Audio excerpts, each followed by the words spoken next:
The Guardians of the Galaxy return for what may be their farewell tour, but do they go out with a bang or just a whimper?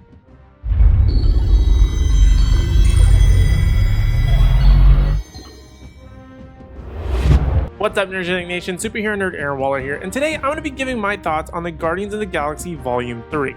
Now, it's been 6 years since we had the last solo Guardians movie, but it feels like it's been a bit since we've seen these characters despite them being in various roles with other MCU films and on the small screen.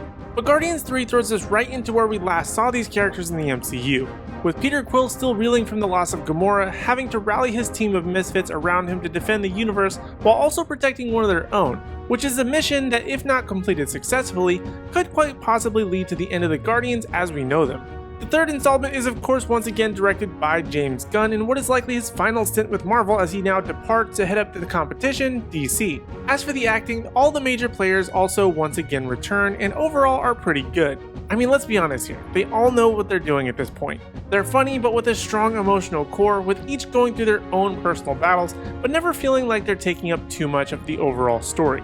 It feels very much like the Guardians that we once got to know that went from a relatively unknown group of heroes to a family loved by millions of fans. But there's also very much a weight to this movie that I'm not sure if it was the anticipation of the end, or maybe just that someone would die that you felt going into this movie, and then the story plays out in a similar fashion by tugging on your heartstrings and not letting go for about 2.5 hours. Rocket and Quill in particular are the emotional cruxes of the film, with Rocket getting the spotlight this time around, which I was both excited for as he's my favorite of the group, and also hurt a lot because this film explores his backstory and how he came to be, which is adorable but extremely tough to watch at times, especially if you're an animal lover. The two biggest newcomers to Volume 3, however, are Will Poulter as Adam Warlock and Chukwudi Iwoji as the High Evolutionary.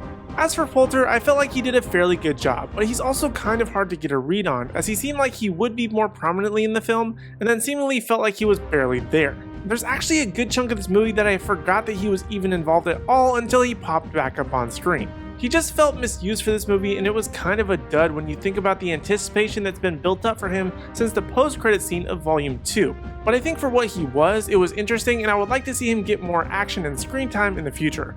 Then there was Iwoji's High Evolutionary, which I felt like was overall just sort of fine. He was menacing to a degree, but also kind of a cartoon character that felt like he was both simultaneously a threat and a non-threat. And don't get me wrong, his acting was very good, but the character itself felt very wrong for the story and more like an Ego 2.0 at times. And of course we can't forget about the unseen character of every Guardians movie, the soundtrack. I mean, what would a Guardians of the Galaxy movie be without the soundtrack?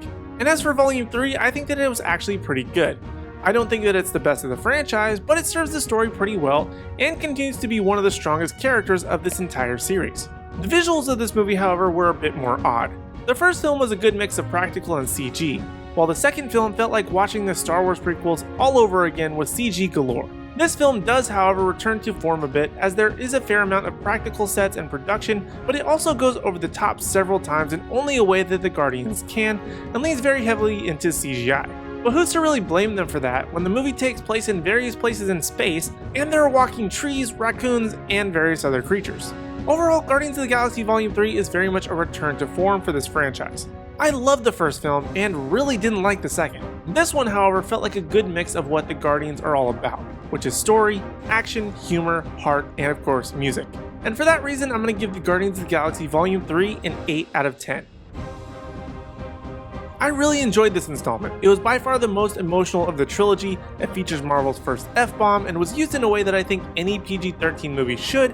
It leaves certain aspects open for those stories to continue if they so choose to return, and we know a few likely will, and it's a movie that I would say is definitely worth seeing in theaters, though the first one is still by far the superior of the trilogy.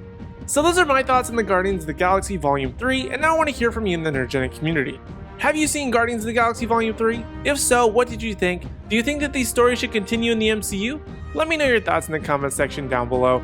And while you're down there, be sure to hit like, subscribe, and ring the bell notification so you don't miss out on any future videos from me or the rest of the Nerdgenic team. And also be sure to give us a follow across all social media platforms at Nerdgenic. That way you don't miss out on any special news, announcements, or articles at nerdgenic.com. But in the meantime, if you want even more video content from us, check out our latest video right over here. Or for more awesome Marvel videos, check out this playlist right over here. Other than that, thank you guys so much for watching. We really do appreciate it. We hope to see you in the next video.